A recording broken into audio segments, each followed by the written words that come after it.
Hello दोस्तों, आज मैं आपको कहानी सुना रही हूँ मिट्ठू। ये प्रेमचंद की द्वारा लिखी हुई एक बाल कथा है। बंदरों के तमाशे तो तुमने बहुत देखे होंगे। मदारी के इशारों पर बंदर कैसी कैसी नकलें करता है। उसकी शरारतें भी तुमने देखी होंगी। तुमने उसे घरों से कपड़े उठाकर भागते देखा होगा। पर आज हम तुम्हें एक ऐसा हाल सुनाते हैं जिससे मालूम होगा कि बंदर लड़कों से भी दोस्ती कर सकता है। कुछ दिन हुए लखनऊ में एक सर्कस कंपनी आई थी। उसके पास शेर, भालू, चीता और कई तरह के जानवर थे। इनके सिवा एक बंदर मिट्ठू भी था। लड़कों के झुंड रोज इन जानवरों को देखने आया करते थे। मिट्ठू ही उन्हें सबसे अच्छा लगता। उन्हीं लड़कों में गोपाल था। वह रोज आता और मिट्ठू के पास घंटों चुपचाप बैठा रहता। उसे शेर, भालू, चीते आदि से कोई प्रेम न था। वह मिट्ठू के लिए घर से चने, मटर, केले लाता और खिलाता। मिट्ठू भी उससे इतना हिल गया था कि बगैर उसके खिलाए कुछ न खाता। इस तरह दोनों में बड़ी दोस्ती हो गई। एक दिन गोपाल ने सुना कि सर्कस कंपनी वहाँ से दूसरे शहर में जा रही है। यह सुनकर उसे बड़ा रंज हुआ। वह रोता हुआ अपनी माँ के पास आया और बोला, अम्मा मुझे एक अठन्नी दे दो, मैं जाकर मिट्ठू को खरीद लाऊं। वह न जाने कहाँ चला जाएगा, फिर मैं उसे कैसे देखूंगा। वह भी मुझे ना देखेगा तो रोएगा। माँ ने समझाया, बेटा बंदर किसी को प्यार नहीं करता, वह तो बड़ा शैतान होता है। यहाँ आकर सबको काटेगा, मुफ्त में उलाहने सुनने पड़ेंगे। लेकिन लड़के पर माँ के समझाने का कोई असर ना हुआ। वह रोने लगा।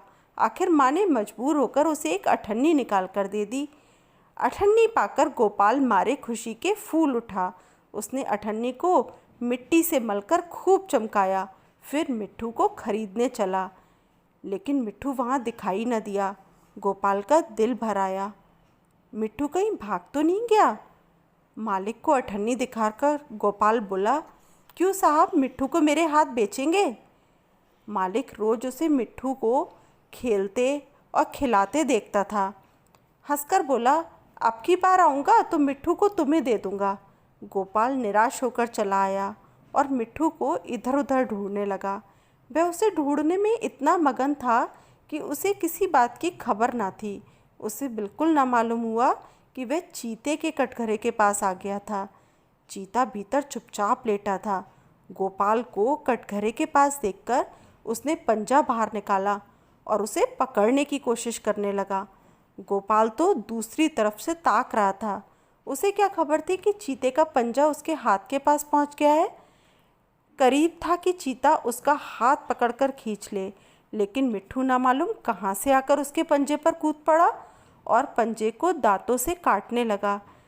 चीते ने दूसरा पंजा निकाला और उसे ऐसा घायल कर दिया कि वह वहीं गिर पड़ा और ज़ोर ज़ोर से चीखने लगा। मिट्ठू की यह हालत देखकर गोपाल भी रोने लगा। दोनों का रोना सुनकर लोग दौड़े, पर देखा कि मिट्ठू बेहोश पड़ा है और गोपाल रो रहा है।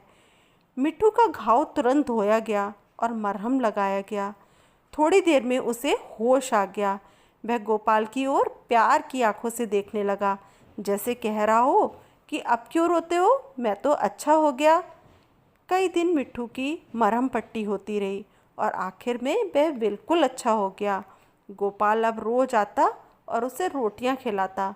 आखिर कंपनी के चलने का दिन आया। गोपाल बहुत रंजीदा था। वह मिट्ठू के कटघरे के पास खड़ा आंसू भरी आंखों से देख रहा था कि मालिक ने आकर कहा, अगर तुम मिट्ठू को पा जाओ तो उसका क्या करोगे? गोपाल ने कहा, मैं उसे अपने साथ ले जाऊंगा, उसके साथ साथ खेलूंगा, उसे अपनी थाली में खिलाऊंगा और क्या। मालिक ने कहा, अच्छी बात है, मैं बिना तुमसे अठन्नी लिए ही इसे तुम्हारे हाथ बेचता हूँ। गोपाल को जैसे कोई राज मिल गया। उसने मिट्ठू को गोद में उठा लिया, पर मिट्ठू नीचे कूद पड़ा और उसके पीछे पीछे चलने लगा।